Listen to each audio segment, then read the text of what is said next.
বর্তমানে এই ধরনের Bangla stylish 3D name design অনেক জনপ্রিয়। আপনি এটা লোগো আকারে ইউজ করতে পারেন, আপনি কাউকে আপনার নাম প্রেজেন্ট করার জন্য এটাকে ইউজ করতে পারেন। এই ধরনের ডিজাইন দেখতে অনেক ভালো লাগে, বর্তমানে ভাইরাল হচ্ছে অনেক বেশি এবং এটা সবাই পছন্দ করে। তো কিভাবে আপনি আপনার নাম দিয়ে এই ধরনের 3D নেম ডিজাইন করতে পারবেন, আজকের ভিডিওতে আমরা সেটাই দেখবো এবং এই কাজটি করতে পারবেন আপনি আপনার হাতে থাকা একটি মোবাইল দিয়ে। তো ভিডিওটি এখনই শুরু করবো, তবে শুরু করার আগে অবশ্যই চ্যানেলটি সাবস্ক্রাইব করে পাশের বেল আইকনটি প্রেস করে দিবেন। তাহলে আর কথা না বাড়িয়ে চলুন ভিডিওটি শুরু করা যাক। প্রথমে আপনাদেরকে এই বাংলা ফন্টটি ডাউনলোড করতে হবে। এই বাংলা ফন্টটি ডাউনলোড করার জন্য প্রথমে আপনাদেরকে ওপেন করতে হবে গুগল ক্রোম। সেখানে আসার পর সার্চ করতে হবে LI মাহফুজ AK লিখে। এরপরে প্রথম ওয়েবসাইটে চলে যাবেন। এটি একটি ফ্রি বাংলা ফন্ট যেটি আপনারা ফ্রিতে ডাউনলোড করতে পারবেন। এখান থেকে নিচে স্ক্রল করবেন, এখানে আপনারা একটি ডাউনলোড অপশন দেখতে পাচ্ছেন। এখান থেকে এই ফন্টটিকে আপনারা ডাউনলোড করে নেবেন। এরপর আপনারা ওপেন করবেন গুগল প্লে স্টোর। এরপর আপনাদেরকে পিকচার এডিটর অথবা PixelLab এই অ্যাপ্লিকেশনটি ডাউনলোড করতে হবে। আমরা একটু আগে যে ফন্টটি ডাউনলোড করলাম, এই ফন্টটি জিপ ফাইল আকারে ডাউনলোড হয়েছে। এটাকে আমাদেরকে এক্সট্র্যাক্ট করতে হবে। আপনাদের ফোনে যদি এক্সট্র্যাক্ট করার অপশন না থাকে সেক্ষেত্রে আপনারা চলে যাবেন গুগল প্লে স্টোরে। এখানে আসার পর ZArchiver এই অ্যাপ্লিকেশনটি ডাউনলোড করার পর এটা দিয়ে আপনারা এক্সট্র্যাক্ট করতে পারবেন সেই ফন্টের ফাইলটিকে। তো আমার মোবাইলে যেহেতু এটার অপশন রয়েছে, তো আমি এখান থেকে এক্সট্র্যাক্ট করে নিচ্ছি। ওকে, এরপর আমরা ওপেন করব PixelLab অ্যাপ্লিকেশনটি। এখান থেকে আমরা নিউ টেক্সটটি ডিলিট করে দিব। এরপর আমরা চলে যাব এই আইকনে। এখানে আসার পর একটি টেক্সট নিব। এখানে আমরা ডাবল ক্লিক করব। এখানে আমরা বাংলাতে কিছু একটা লিখবো, যেটা আপনার ইচ্ছা, আপনি যেটা দিয়ে ডিজাইনটা করতে চাচ্ছেন যেটা লেখে। তো আমি এখানে লিখছি অভিমান, এটাকে বড় করছি। এরপর আমরা চলে যাব ডান সাইডে। এখানে একটা অপশন দেখতে পারবেন ফন্ট, এখানে ক্লিক করবেন। এখান থেকে আমরা যাব মাই ফন্ট। এখান থেকে আমি এই LI মাহফুজ AK এটা আমরা সিলেক্ট করছি। আমি এখানে আগেই ইম্পোর্ট করে নিয়েছিলাম এই ফন্টটি। তো আপনারা কিভাবে ইম্পোর্ট করবেন সেটা বলে দিচ্ছি। এখানে একটা অপশন দেখতে পাচ্ছেন, এই প্লাস আইকনে ক্লিক করবেন। এরপর এখান থেকে চলে যাবেন যেখানে আপনারা ডাউনলোড করেছেন সেই ফন্টের ফাইলটি। এখানে আসার পর এখান থেকে আপনারা সিলেক্ট করে অ্যাড সিলেক্টেড এখানে ক্লিক করলেই আপনাদের এই ফন্টটি ইম্পোর্ট হয়ে যাবে। ওকে, এরপর এখান থেকে আমরা ওকে করে দিচ্ছি, মাঝ বরাবর রাখছি। এরপর আমরা চলে যাব বাম সাইডে। এখানে একটা অপশন দেখতে পাচ্ছেন প্যাডিং, এটাকে আমরা দুই দিকে বাড়ায় দিব হালকা করে।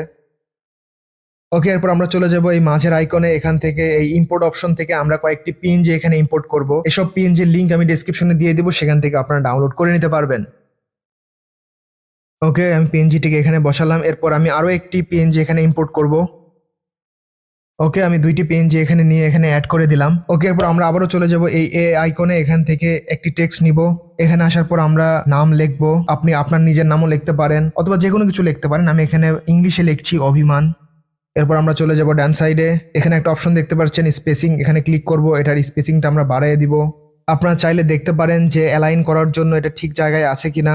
এরপর আপনারা এই গ্রিড অপশনটি অফ করে দিতে পারেন। আপনারা চাইলে এই অভিমানের টেক্সটটিকে বড় হাতেরও লিখতে পারেন। এর জন্য আপনারা চলে যাবেন এডিটে। এখানে আসার পর এই যেখানে একটা আইকন দেখতে পাচ্ছেন ডাবলটি, এখানে ক্লিক করবেন, এখান থেকে ওকে করে দিবেন। ওকে, এরপর আমরা চলে যাব এই বক্স আইকনে। এখানে আসার পর সিলেক্ট করব ট্রান্সপারেন্ট। এরপর এখান থেকে চলে যাব আমরা সেভ আইকনে। এখান থেকে যাব সেভ অ্যাজ ইমেজ। এখান থেকে আমরা ডাইমেনশন করে দেব আলট্রা। এরপর এখান থেকে আমরা ফরম্যাট PNG রেখে সেভ টু গ্যালারি এই বাটনে ক্লিক করব।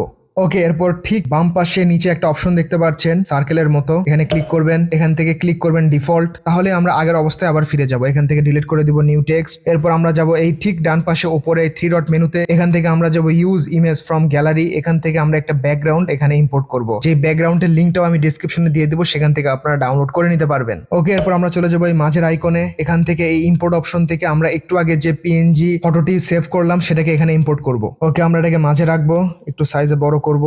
ওকে, এরপর আমরা চলে যাবো এখান থেকে ডান সাইডে। এখানে আসার পর একটি অপশন দেখতে পাচ্ছেন 3D রোটেট, এখানে ক্লিক করবেন। এখান থেকে আমরা Y অ্যাক্সিসটা বাড়ায় দিব। আমি এখানে রাখবো ওকে 19। এরপর এখান থেকে আমরা ওকে করে দিব।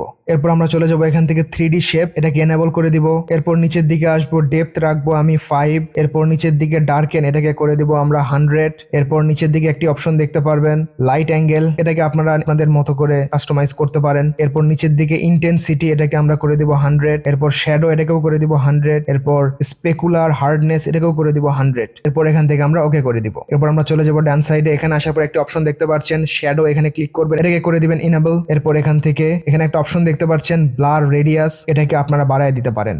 আমি এখান থেকে দিব 17। এরপর এই ফটোটিকে সেভ করার জন্য ঠিক উপরে একটা আইকন দেখতে পাচ্ছেন, সেভ আইকন, এখানে ক্লিক করবেন। এখান থেকে যাবেন সেভ অ্যাজ ইমেজ, এখান থেকে ডাইমেনশন করে দিবেন আলট্রা। এরপর এখান থেকে জেপিজি এটা সিলেক্ট করার পর সেভ টু গ্যালারি করলে এই ফটোটি সেভ হয়ে যাবে। তো এই ধরনের stylish name design, logo design নিয়ে আমার আরো ভিডিও রয়েছে, আমি ডেসক্রিপশনে লিংক দিয়ে দিব, সেখান থেকে আপনারা দেখে নিতে পারেন, অথবা আমার ইউটিউব চ্যানেলে গেলেও আমার ভিডিওগুলো পেয়ে যাবেন। তো এই ছিল আজকের এই ভিডিও। এই ধরনের ভিডিও আরো পেতে চাইলে অবশ্যই চ্যানেলটি সাবস্ক্রাইব করে পাশের বেল আইকনটি প্রেস করে দিবেন। দেখা হবে পরের ভিডিওতে।